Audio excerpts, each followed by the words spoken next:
He said, Rob, if you get to the end of your life and it's not what you wanted it to be, and you didn't create the life that you wanted to, make the money that you wanted to, have the success, the love, the happiness, travel the places that you wanted to, whose fault would it be?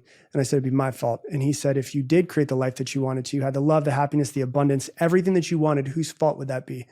And I said, it'd be my fault. And he said, the problem with you is you're treating this life as if you're the victim. And what you need to realize that everything that happens to you is your fault, and that your life won't change until you decide that you want to be the CEO of your life. I don't know how that would have felt when you heard it at that point. It hurt. Yeah, exactly. With that mindset. Like, and I think a lot of people today would find that offensive. They might get hurt by it. How did you transfer that energy to be like, no, this is actually helpful. It's not hurtful. Yeah. I mean, I was a little bit hurt, but I felt truth. I felt like, yeah, he's right. Because when I look at the path of where my life was going to go, had I continued to blame everybody else, it wasn't going to be good.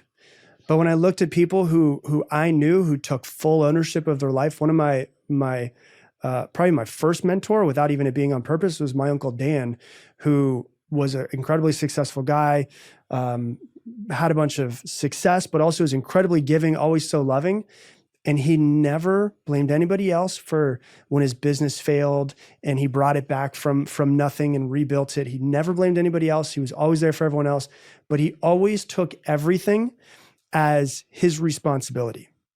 And, it's like, not everything that's happened to you in your life is your fault, but whatever it is that you have, it is your responsibility to work through. Will Smith also said this, right? Where it's like, it's not my fault that my father was an alcoholic, but it's my responsibility to do with it because it's a reality that I have, and I have to work through those things. And so for me, it was like, it rang really true where I was like, okay, it's right. And if my life is going to change, I have to be the person to change it.